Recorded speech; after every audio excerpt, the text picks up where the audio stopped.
Assalamualaikum warahmatullahi wabarakatuh.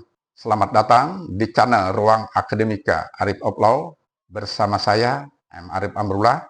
Pada sesi kedua ini tetap dengan tema yang sama, yaitu mengenai prinsip vicarious liability dalam KUHP 2023. Namun lebih pada penekanan reasoning diadopsinya vicarious liability dalam KUHP 2023. Para sahabat akademika, diadopsinya doktrin vicarious liability memiliki urgensi yang signifikan dalam sistem hukum pidana Indonesia, yaitu satu, untuk menjembatani kesenjangan hukum dan perkembangan zaman, pengecualian atas asas tiada pidana tanpa kesalahan, yang secara umum KUHP menganut asas kulpabilitas, yang berarti seseorang hanya dapat dipidana jika ia memiliki kesalahan.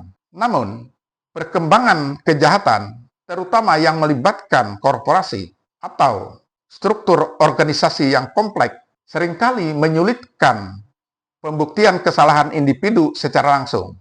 Vicarious liability hadir sebagai pengecualian yang memungkinkan pertanggungjawaban pidana dibebankan kepada pihak lain. Efektivitas penegakan hukum terhadap korporasi, banyak tindak pidana di era modern ini dilakukan dalam lingkup korporasi.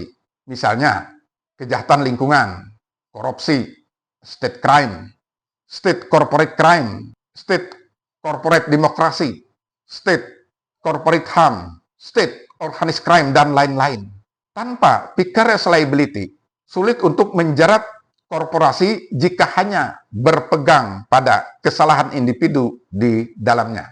Adanya vicarious liability, maka pimpinan atau korporasi memiliki insentif yang lebih besar untuk mengawasi dan memastikan kepatuhan hukum di lingkungan kerjanya.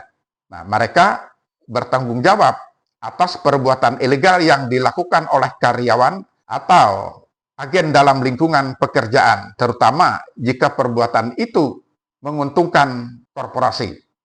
Dalam konteks ini juga, vicarious liability sering dikaitkan dengan teori dompet tebal, deep pocket theory. Artinya, pihak yang secara keuangan lebih mampu dianggap adil untuk menanggung kerugian yang timbul dari tindak pidana yang dilakukan oleh bawahannya, sehingga korban dapat memperoleh restitusi yang layak.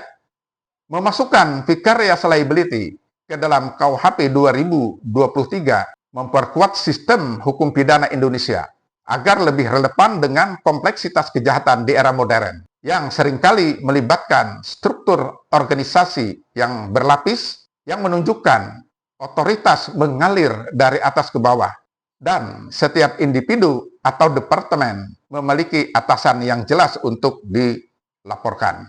Vicarious liability adalah istilah hukum yang digunakan untuk menjelaskan tanggung jawab hukum yang mungkin ditanggung oleh suatu pihak atas tindakan yang menyebabkan kerugian, meskipun mereka bukan pihak yang secara langsung menyebabkan kerugian tersebut. Kadang-kadang juga disebut sebagai tanggung jawab yang diperhitungkan, tanggung jawab pengganti, menyatakan bahwa pihak manapun yang berada dalam hubungan hukum dengan pihak lain secara hukum bertanggung jawab jika tindakannya menimbulkan kerugian bagi pihak lain. Salah satu contoh yang paling umum di mana tanggung jawab perwakilan berperan adalah di tempat kerja. Perusahaan pemberi kerja bertanggung jawab secara perwakilan atas tindakan, perkataan, dan perbuatan pekerjanya, khususnya apabila tindakan atau perbuatan tersebut dilakukan atas nama perusahaan.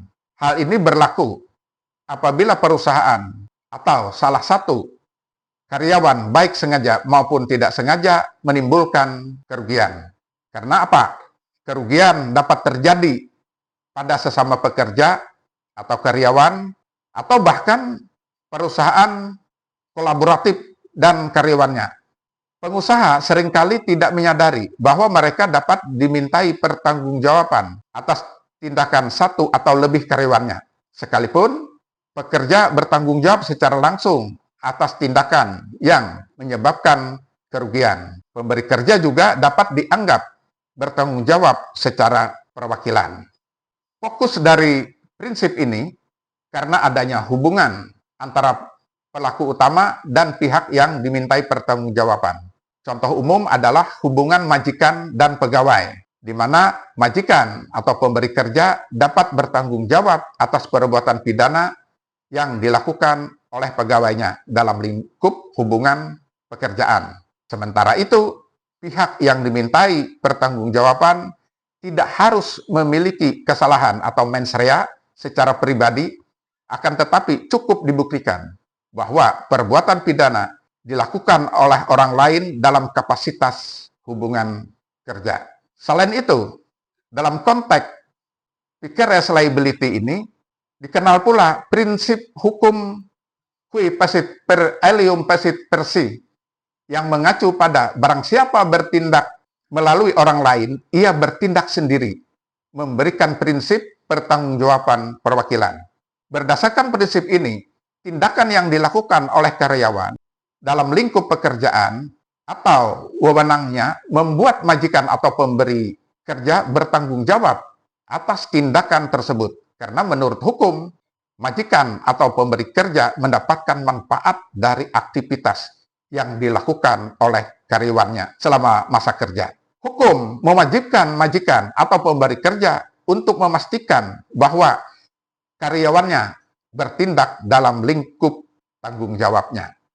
Dengan demikian, doktrin qui facit per alium facit per si berlandaskan gagasan bahwa majikan memiliki kemampuan dan sumber daya untuk memberikan pelatihan, pengawasan, dan kendali yang tepat atas karyawannya. Hal ini akan mengurangi risiko merugikan pihak ketiga.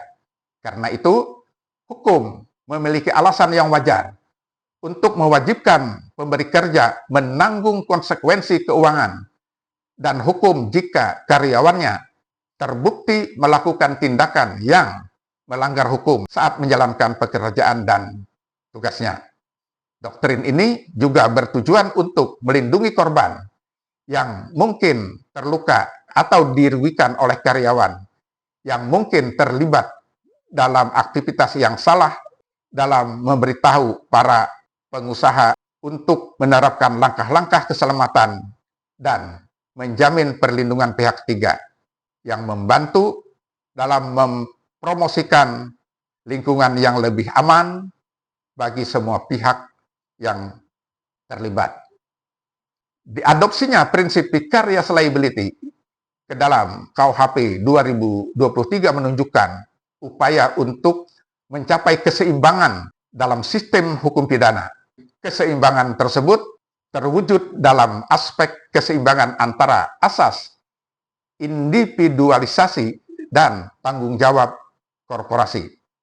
Karena dalam KUHP lama yang didominasi oleh asas tiada pidana tanpa kesalahan dan berorientasi pada pelaku individu, seringkali kesulitan menjangkau kejahatan yang dilakukan atau atas nama korporasi.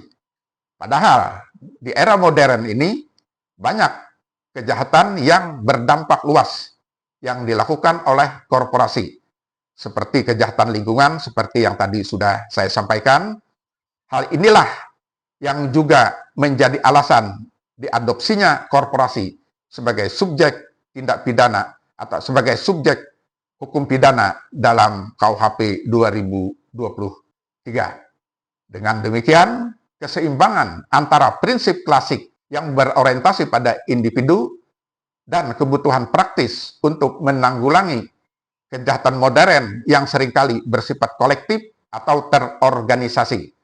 Karena itu, secara keseluruhan, pengaturan vicarious liability dalam KUHP 2023 merupakan wujud dari upaya pembentuk undang-undang untuk menyesuaikan hukum pidana dengan dinamika kejahatan di era modern sehingga menciptakan sistem yang lebih seimbang antara keadilan individu dan kebutuhan akuntabilitas kolektif demi keseimbangan perlindungan masyarakat. Pertanggungjawaban perwakilan tidak didasarkan pada kesalahan, tetapi pada pertimbangan kebijakan sosial.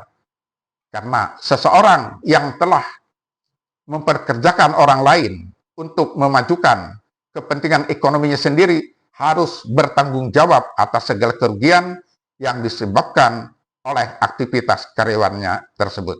Karena itu, teori risiko perusahaan adalah gagasan baru tentang tanggung jawab vicarious yang semakin mendapat perhatian, terutama di Kanada. Teori ini menyatakan bahwa pemberi kerja harus bertanggung jawab atas kerugian apapun karena pekerjaan mereka yang menciptakan risiko tersebut. Teori ini disebut juga sebagai teori kontrol perusahaan karena inti dari tanggung jawab vicarious adalah untuk mengendalikan pengambilan risiko oleh pemberi kerja seperti dalam hal bagaimana mereka merekrut, melatih, mengawasi, dan menangani karyawannya. Karena itu, menjadikan pemberi kerja bertanggung jawab secara mutlak dianggap akan membuat mereka lebih berhati-hati dan tidak ceroboh. Nah, ini juga akan memudahkan penggugat untuk mendapatkan kompensasi ketika sulit membuktikan bahwa pemberi kerja telah lalai. Demikian para sahabat akademika yang dapat saya sampaikan. Semoga dapat memberikan manfaat, kurang lebihnya mohon maaf. Salam akademika, wassalamualaikum warahmatullahi wabarakatuh.